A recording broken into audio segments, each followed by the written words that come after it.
नमस्कार दोस्तों, आज एक बहुत बड़ा टॉपिक आप लोगों के साथ हम लोग डिस्कस कर रहे हैं। चाहे आप जो भी एग्जामिनेशन देने जा रहे हैं, जैसे सीटेट हो गया, यूपीटेट हो गया, तो ये वीडियो आप लोगों के लिए है। जैसा आप लोग जानते हैं कि शिशुअवस्था, बाल्यावस्था और किशोर अवस्था से लगभग काफी क्वेश्चन पूछे जाते हैं, तो वो सारे क्वेश्चन डिस्कस करेंगे विद इन 5 मिनट्स। मतलब 5 मिनट और 5 नंबर पूरे हैं। अगर वीडियो पसंद आए तो वीडियो को लाइक जरूर करिएगा। पहला क्वेश्चन आता है, समाजीकरण की प्रक्रिया प्रारंभ होने की अवस्था कब होती है? भाई, समाजीकरण मतलब होता है सोशलाइजेशन। ये होता है दोस्तों आपका शिशुअवस्था में। शिशुअवस्था की जो एज होती है, ये जन्म से 2 वर्ष तक मानी गई है।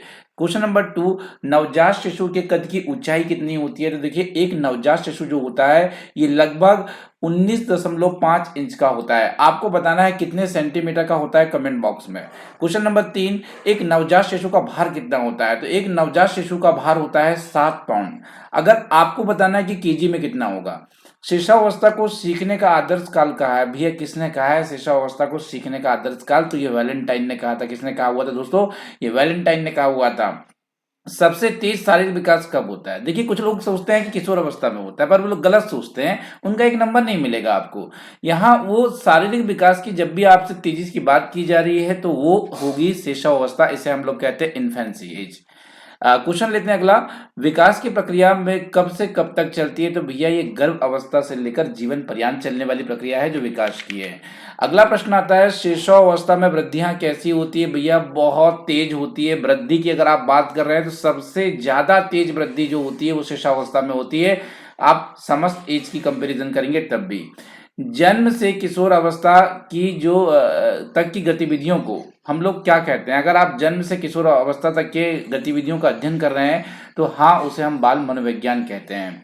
शिशुअवस्था में कौन से 4 संवेग पाए जाते हैं? भैया देखिए, जन्म से 2 वर्ष तक बच्चे में भय, क्रोध, प्रेम और पीड़ा, ये 4 संवेग पाए जाते हैं। और ऐसा माना भी जाता है इनमें से कुछ संवेग जो हैं वो जन्मजात हैं। शिशुअवस्था के द्वारा जीवन का पूरा क्रम निश्चित होता है, ऐसा कहा था एडलर ने। किसने कहा था? एडलर ने कहा था। ये इसका स्क्रीनशॉट ले लीजिए। हालांकि ये पीडीएफ आपको मैं दूंगा बिल्कुल फ्री ऑफ कॉस्ट। कैसे मिलेगा, कब मिलेगा, ये भी हम आपको बताएंगे। ये कहते हैं मनुष्य जो कुछ बनना होता है ये प्रारंभ के 4 वर्ष में बन जाता है। भैया, ये किसने कहा था? ये कहा था सिगमंड फ्रायड ने। किसने कहा था? सिगमंड फ्रायड ने कहा था कि मनुष्य को जो कुछ भी बनना होता है प्रारंभ के 4 वर्षों में बन जाता है, ऐसा कहा था सिगमंड फ्रायड ने। आगे चलते इन्होंने कहा कि शिशुअवस्था को बालक का कहा गया है। तो ये जो शिशुअवस्था है ना, उसे बालक का एक फाउंडेशन कहा गया है, उसे निर्माण काल कहा गया है। नवजात शिशु में हड्डियों की संख्या कितनी होती है? भैया, नवजात शिशु जो होती है ना, उनमें हड्डियों की संख्या 270 होती है। और 270 से 300 तक की हड्डियां पाई जाती है। जैसे जैसे बच्चा बड़ा होते चला जाता है वैसे वैसे उनमें हड्डियां लुप्त होती चली जाती है। और वयस्क अवस्था तक 206 हड्डियां बचती है।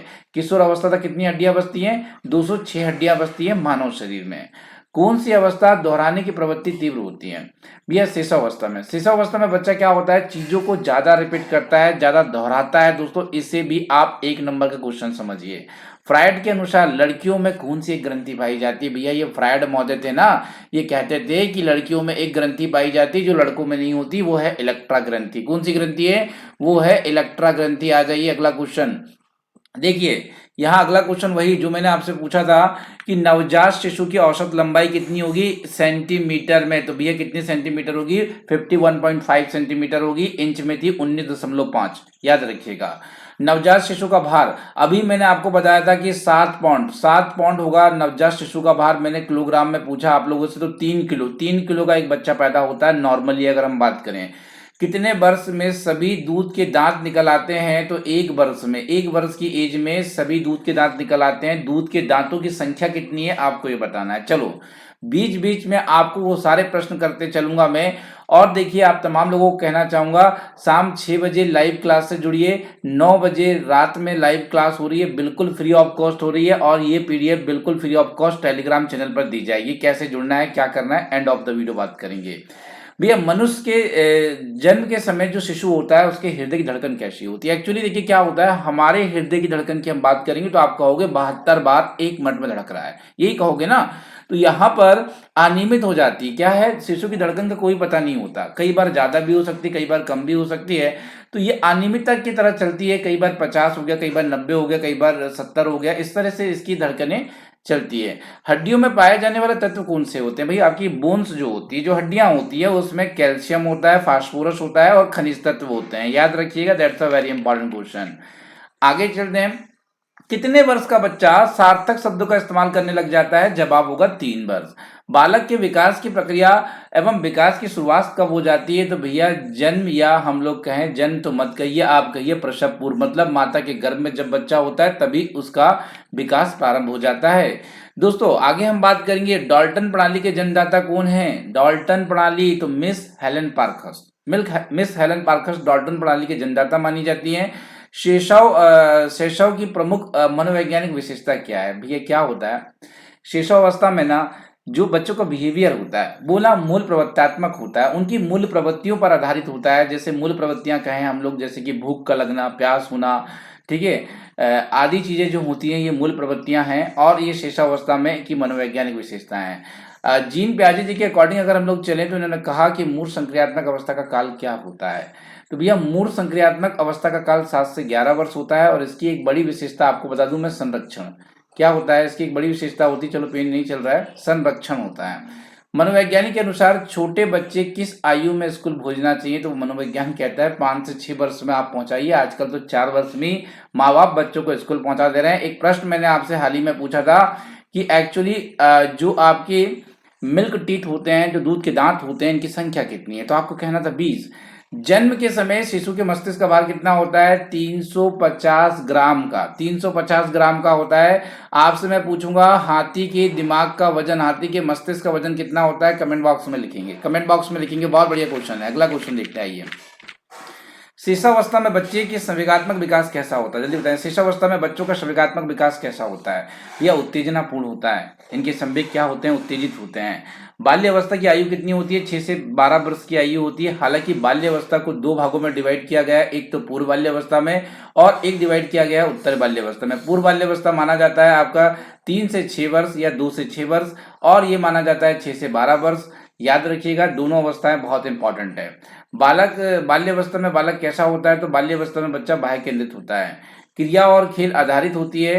तो ये ज्यादातर मॉन्टेसरी विधि पर आधारित होती है, जिसका प्रतिपादन मारिया मॉन्टेसरी ने किया था, और ये इटली की रहने वाली थी।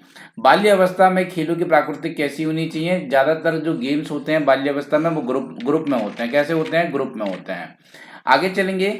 बाल्य अवस्था में एक बालक संपर्क रखता है, तो समवयस्क और समलिंगियों से ये ज्यादातर संपर्क रखता है। जैसे लड़का है तो लड़की से, लड़का है तो लड़कों से रखेगा, लड़की है तो लड़की के साथ रहना पसंद करेगी, पर किशोर अवस्था में इसका उल्टा होता है।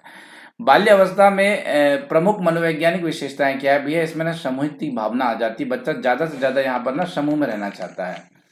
बाल्य अवस्था की एक और प्रमुख विशेषता क्या होती है? देखिए अधिगम अपेक्षाकृत तीव्रता अपेक्षाकृत क्या होता है, थोड़ा सा ये अधिगम सीखने की प्रवृत्ति बाल्यावस्था में काफी अच्छी चलती है।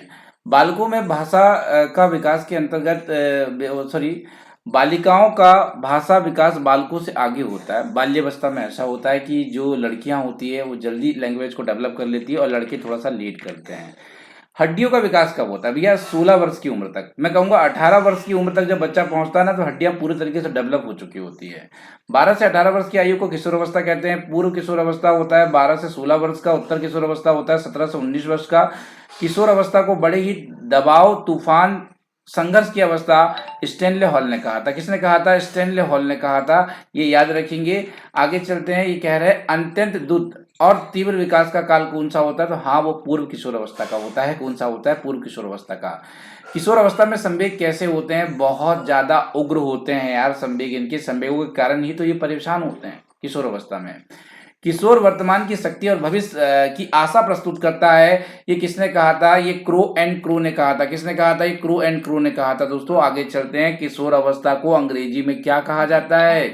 तो किशोर अवस्था को अंग्रेजी में एडोलसेंस कहा जाता है। संवेगात्मक विकास किस अवस्था में तीव्र होता है? तो किशोर अवस्था में तीव्र होता है। सामाजिक व्यवस्था में परिपक्वता किस काल में आती है? तो भैया जब समाज में रहने के काबिल हो जाओ, समाज को समझने लग जाओ, तो वो अवस्था होती है 18 साल की और वो आता है किशोर अवस्था में। किशोर अवस्था की विशेषताओं को सर्वोत्तम रूप से अगर बताने वाला एक शब्द कहा जाए तो वो परिवर्तन होता है। वो क्या होता है? वो परिवर्तन होता है दोस्तों। आगे चलते हैं। किशोर अवस्था की प्रमुख विशेषताएं नहीं है। देखिए ये बार बार पूछे जाने वाला प्रश्न है, बता दूं बार बार पूछे जाने वाला प्रश्न है। और वीडियो पसंद आ रहा है तो आप लाइक क्यों नहीं कर रहे हैं भाई? आप मेरे चेहरे को क्यों देख रहे हैं जबकि मैं दिखाई भी नहीं दे रहा हूं आपको? और आप इतना सोचिए मत, सोचिए मत। नीचे बटन दिखाई दिया, अभी लाइक करिए और रेड कलर का बटन दबाकर चैनल को अभी सब्सक्राइब करिए। रात 9 बजे जब भी मैं आऊंगा नोटिफिकेशन आएगा फ्री ऑफ कॉस्ट। और सारी तैयारी हम लोग करेंगे। हर वो गृहिणी जो घर में रहती है भाई, जो वो हाउसवाइफ या ऐसे गरीब बच्चे जो एजुकेशन को अफोर्ड नहीं कर पा रहे, उन सभी के साथ हम लोग हैं। उन सभी को यहाँ पर फ्री ऑफ कॉस्ट स्टडी दी जाएगी दोस्तों। आगे चलते हैं। ये कहते हैं संवेग शब्द का शाब्दिक अर्थ क्या होता है? तो जो संवेग शब्द होता है इसका शाब्दिक अर्थ उत्तेजना और भावों की उथल पुथल होती है। क्या होती है? उत्तेजना और भावों की उथल पुथल होती है। किस अवस्था में आवेग की तीव्र स्थिति उत्पन्न होती है? तो वो होता है किशोर अवस्था में। वो क्या होता है? किशोर अवस्था में होता है दोस्तों।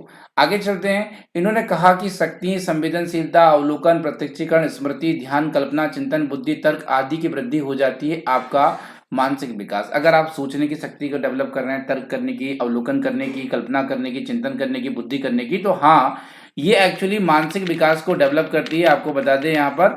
अगला प्रश्न आता है आपके समक्ष।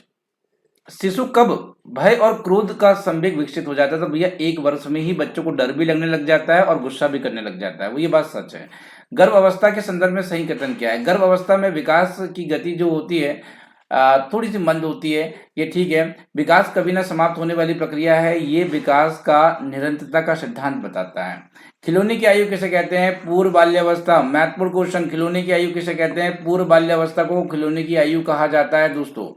विकास का अर्थ क्या होता है?